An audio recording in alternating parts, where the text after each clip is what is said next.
What's up, everybody? Welcome back to the channel. This Professor X with Professor X Perspective channel where I just give my point of view or my input, my perspective on different topics, primarily race and relationships. Thanks, everybody, for stopping by, subscribing, and especially for the engagement in the comment section. I do appreciate it. I want to talk about today, there was a movie that came out in, I want to say early 2000, 2006, 7, somewhere in there, called Why Did I Get Married? And in that movie, there was a couple of friends that took a trip. Some infidelity issues that came up in couples that took a trip. Some infidelity issues that came up in one or two of them. If my memory serves me correct, it's been a long time, over 15 years since I watched the movie, but it caused the other couples to investigate their own relationships and marriage. So you have the title, Why Did I Get Married? Because it caused you to do an inspection on your relationship. So I think that I'm going to title this video and this thought, Why Would I Get Married? For those who have watched my channel and follow it, you can see and know that obviously I've been divorced. I am divorced. A lot of people in the comments have been divorced. And everybody's trying to come to an understanding of what marriage really is, of what love really is, of what two people living together for the rest of their life really looks like. And if you're watching this video, I would admonish you to get into the comment section, even if you don't leave a comment. But there was a lot of good information of people of experience and ideas and opinion that you can glean from in the comment section.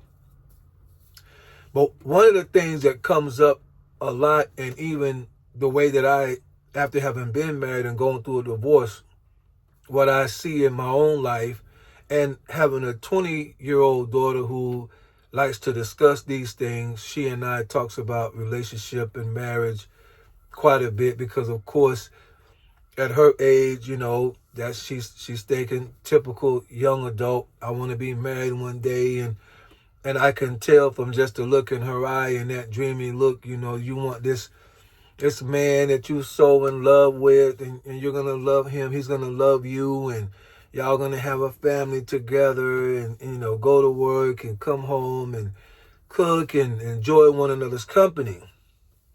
And as a 20-year-old, that's pretty much all you're going to think that it is, and you're hoping that somehow that will endure over the lifespan of the rest of your life. If nothing should happen, if nobody should get into an accident or become extremely sick where they leave this world, if you're 20, 25, you're looking at 50 years plus of being married with the same person. Why would I get married? If you are using the word love, I think that it requires you to really understand what that really means. Because most of the time that we use the word love, especially before we get married, we're dating somebody or engaged, we say, how you know you want to marry him? I love him. He loves me. And we're using it almost like it was an adjective. Like, which guy is it? It's the one in the green shirt. It's the one in the black shirt. Right? We're using love almost as if it was an adjective, when in reality, love is a verb, which means that it is the way that it is designed. Is not only is it shown, but it is shown forever. Love is patient. Love is kind. If we're going by the Bible, by scriptures, love hopeth all things, believes all things, endures. So we don't, especially in the American culture, we don't really go by the definition of things as much as we go by the appearance of what it looks like. So if he looks good, he treats me well, he smells good, we have fun when we go out, we spend a lot of time together, the emotions become high, and then we say, I love him or her. I want to be with them because I love them. In reality, you won't know what you really have for them until it's time to endure all things.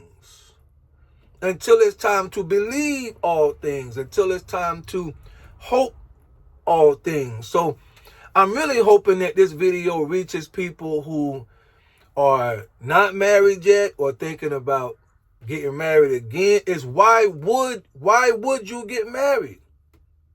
So you don't have to look back later and say, why did I get married? Why would you get married? If you're still going to get married, your commitment has to be higher than just the feeling that we call love. Love is not an emotion. Love is speaking of your willingness to sacrifice the utmost thing that you may hold dear. I pull a lot from scripture. Even those of us or anybody out there who may not believe in the Bible, it gives great examples, principles of life. For God so loved the world that he what? Right? If we use that expression, I so love him, I so love her that I'm willing to, and then take whatever that is. For Professor X so loved her that for God so loved the world that he gave his only begotten son, allowed him to be a sacrifice. We're looking at the action, the verb of what love will do when a God loves humanity. I don't want to see them lost. I don't want to see them without wisdom. I don't want to see them without guidance. I don't want to see them without hope. So how can I get hope to them? I'm going to give my son, my only begotten son, for them because I love them. There's love in action. When we use the word love, we're talking about emotion. How I feel when I'm around her. And that feeling is so short-lived. We call that, those of us that's been married before and been married a while, we call that feeling the honeymoon phase. And we know that it's only going to last for a year, maybe 2 years at best. It's the honeymoon phase, where you high on the cloud about that person. Boy, they can't do no wrong. There's nothing they can do. He calls me every day. Oh, when I call him, he picks his phone up. Oh, we're going out. See, ain't no kids really. A lot of times, ain't no kids really involved yet. Oh, we're gonna go out and have a great time. Oh, we're going to the movies. We're gonna go out for a nice meal. I'm gonna put my heels on. For the guys, I'm gonna put my cologne on. I love her. In a year, 2 years, and the reality sets in that now I have made a decision that I'm supposed to uphold for the rest of my life, and I don't even know if I can make it another 3 years, let alone the rest of my life, because the reality of what love really is kicks in. It's sacrifice. It's sacrifice. It's not emotion. Listen to my young crowd. to my older teens and my young 20 generation, or whatever you are, when you're thinking about getting married for the first time in particular, it's not emotion.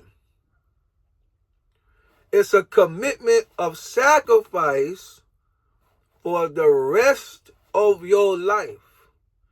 This is what love is. Hopeth all things, believes all things, endures all things. They don't think it not of itself. This Bible verse here.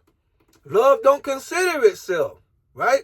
So if you're in a situation, as most of us have been, that's divorced or still married, if we're in situations where the spouse or ourselves have become selfish, now love can come into question. Does that person really love me? Do I really love them? Why? Because love is not selfish. It don't think about itself. It does not consider itself. When a woman, and I would say not to be belligerent, but I have to use these words in the day that we live in because not all parts are equal. So when a sane woman operating at a normal capacity is carrying a child in pregnancy, and we understand those who have had children have been in the room, women who have done it. I was in the room with mine. She don't think about the pain, even though the pain is there. She may say, yeah, give me the epidural or whatever you have to take some of it off, but it's not stopping her from having that child. They may have to do a C-section, whatever you got to do. Because what I'm willing to do for that baby that's inside of me, y'all do what y'all have to do. And women come to the point of almost leaving this life every time they have a child. Every time a woman has a child, she is putting herself in a situation where she herself could be taken away. But because of the love for the child, that's love. That's love. So, I'm not going to make this video long. Why would I get married? In this day and age where people are not keeping their word, you said we're getting married for the vows. Who keeps vows anymore? This ain't 1940. Who's keeping a vow? Who is keeping a vow in 2025? We don't even make our car payments like we supposed to. That's why they come get it. That's why we gotta hide it in the garage, because we think, he can't go in the garage and get it. That's why we leave it at our friend's house, because they don't know where they stay at. We don't even pay our car notes. Who keeping their word? So, you say, well, the vow, we took a vow. Everybody that's divorced, for the most part, took a vow. Why would I get married? And I'm not discouraging, hopefully I'm not discouraging anyone that's watching this video from getting married.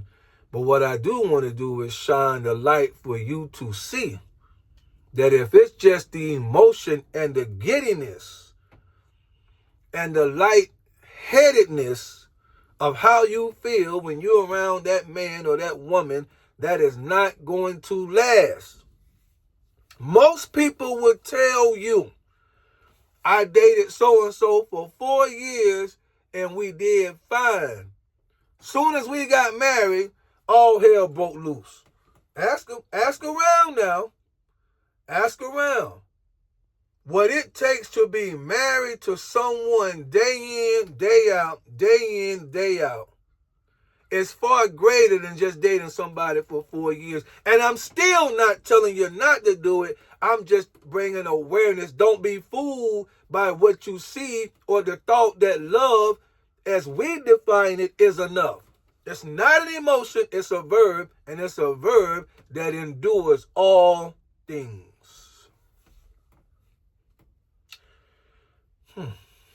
Well, hopefully that helps somebody and did not discourage you. But it's best to have as much information as you can on the front side so that you don't have to look back years later and say, why did I get married? You can ask yourself the question now, why would I?